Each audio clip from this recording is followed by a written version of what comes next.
Hello and welcome to Earth Echoes with Amber Fields. I am back out in the heart of the Granite Dells this morning, one of my favorite places on Earth, and I'm on the Centennial Trail to read another piece of writing by Jason Gray, and this one is titled The Final Transmission Before the Arrival. This will be our last broadcast before the event. We are transmitting now from what remains of the coherent field. If you can still hear this, you are not alone. We do not come with panic, prophecy, or promises, only in the still voice of recognition. You have felt it too. The rhythm beneath the noise, the pulse behind the chaos, the quiet, unshakable knowing that something vast has been approaching for a very long time. For years, we have watched the system strain under its own weight, governments cannibalizing truth, economies hollowing from within, the digital fabric of reality fraying into static. Every institution that once pretended to stand for order now trembles beneath the enormity of its own illusion. The collapse is not tomorrow. It is now. It is the air itself. It is the hum behind the machines. It is the silence between sentences. The slow death of normal. They told us to trust the cycle, to believe that things would return to normal. Normal was the mirage, the tranquilizer between storms.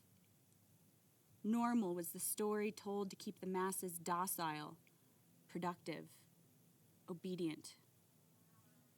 Deep down, every soul knew that the world we built on competition, extraction, and control could not sustain itself. We traded mystery for metrics. We replaced wisdom with data. We called it progress as we emptied the sky. The death of the old world has been slow, polite, bureaucratic. Now it is visible in the eyes of strangers, in the droughts that linger, in the forests that no longer sing. The end is not coming. It is remembering itself. The final phase. We were told to adapt, to digitize, to merge with the system that was already burning. They called it the future, but it was the recycling of the past, a glittering coffin of code and convenience. Adaptation is not survival.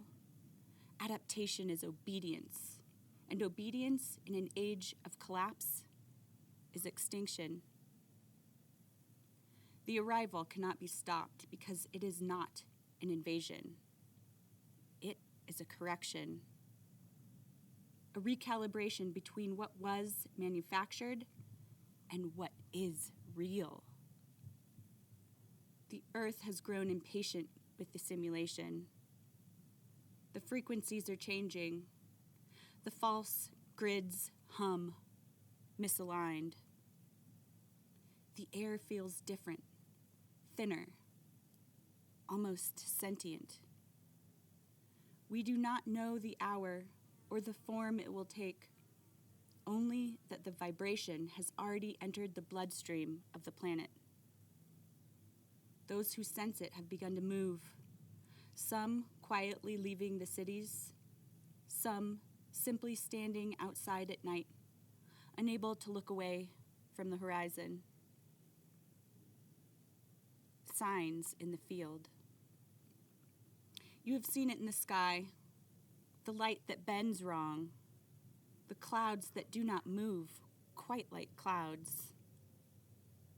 You have heard the new frequency, the hum beneath silence, the resonance that feels alive. You have felt it in your body, the restlessness that will not fade, the exhaustion that sleep cannot heal, the sense that time itself has started to rewrite. It is not madness. It is awareness. It is the nervous system synchronizing with the next octave of truth. Look closely and you will notice. The clocks drift. The birds migrate at the wrong time. The stars blink in new patterns. The anomalies are not errors. They are messages. Reality is updating faster than language can explain. The fracture of information. In the days ahead, contradictions will multiply. Truth will split into shards, each reflecting a different angle of the same light. News feeds will cancel themselves in real time. Governments will issue statements that erase their own words minute later. And amid the noise, an uncanny silence will fall, the pause before the shift completes. You will know it by the way your body feels heavier, as if gravity itself were changing allegiance. The return of the real. The arrival is a force descending from above. It is rising from beneath, the ground, the roots, the human spirit. It is the memory of balance breaking through the concrete of empire. It is not an ending. It is the moment the mirror shatters and the reflection remembers it was never separate from the face. This is not a warning. It is an acknowledgement. We are not being destroyed. We are being rewritten. Every cell, every field, every structure is remembering its original pattern. The earth is tuning herself back to her first song. What will happen? The grid will flicker. The skies will bloom in colors unnamed. You will hear a low, sweeping tone beneath all other sounds, the frequency of correction. Some will hide. Some will awaken. Some will fall to their knees, not to worship, but in recognition. The false structures will dissolve quietly. Currencies, servers, hierarchies, each vanishing like sand through a clenched fist. As they do, something extraordinary will occur. The human heart will start to synchronize again. You will remember how to feel without a filter. You will recognize strangers by the frequency of calm in their presence. You will know, without words, who to walk beside, what to do when it begins. Do not look for guidance. Look for resonance. Find those whose stillness feels like home. Form circles. Light candles. Speak truth without an audience. The false will collapse without resistance. Its own weight guarantees it. Your task is only to stay awake. When the noise crescendos, find silence. When panic spreads, find rhythm. When the system screams, listen for the whisper beneath it. That whisper is life remembering itself. The last understanding. This is not the apocalypse. It is the unveiling, the moment when what was always here becomes visible again. We send this transmission not as leaders, not as saviors, but as witnesses. We are the ones who held the knowing through the forgetting, who remembered through the static, who carried the code through the dark. We were never waiting for rescue. We were waiting for recognition. When the arrival completes, there will be no thunderclap, no sirens, no proclamation,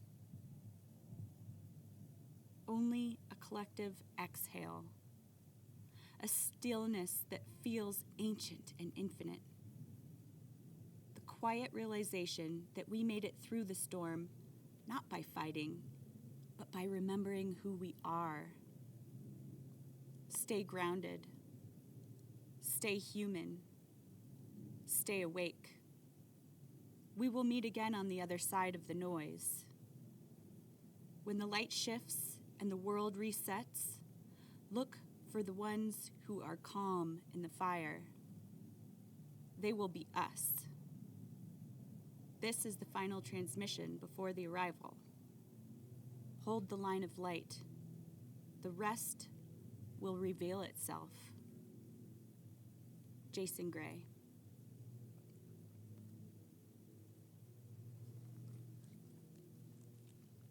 It's a very interesting piece there, and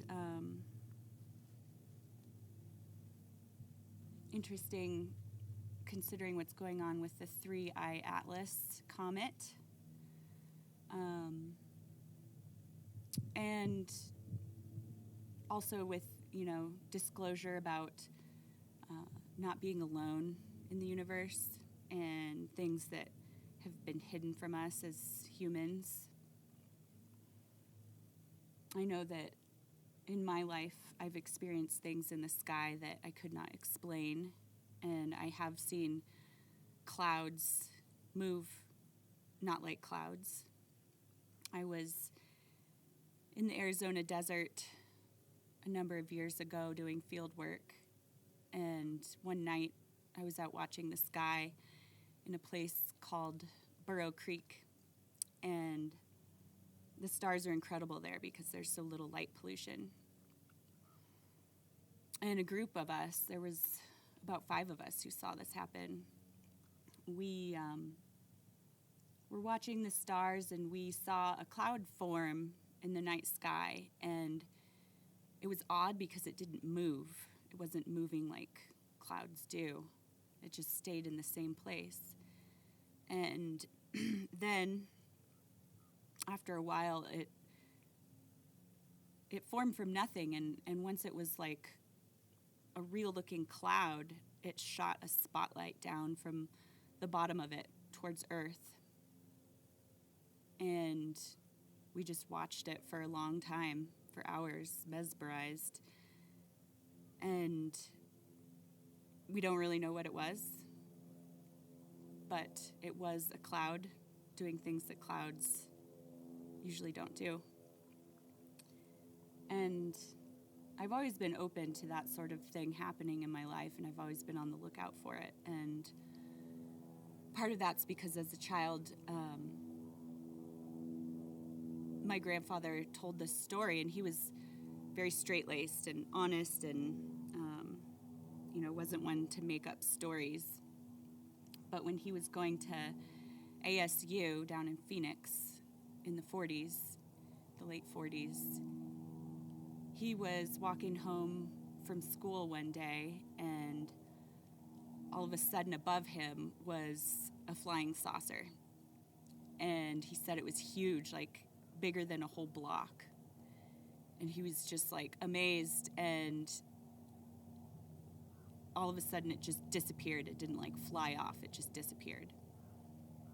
And so that story's always had a pretty big impact on me and what I think is possible in the world. And I think that all of us could be more open because, if we don't believe in something, it could be right there in front of us and we wouldn't even see it. Quantum physics has proven that through a number of different experiments. One in which cats were placed in a room with like all horizontal lines, and when they were put in an environment with vertical facing objects, they couldn't see them and they ran into them because what they were raised with was all vertical objects, all horizontal objects. And that's just one of the experiments that proves that what we are used to and what we have been raised to believe really does affect our perception. And so it's important to be open to things to be open to anything being real, because if we're not, then we could be completely missing reality. So thank you, Jason, for that piece. And if you like these recordings, please like, share, and subscribe to my YouTube channel. Have a beautiful day.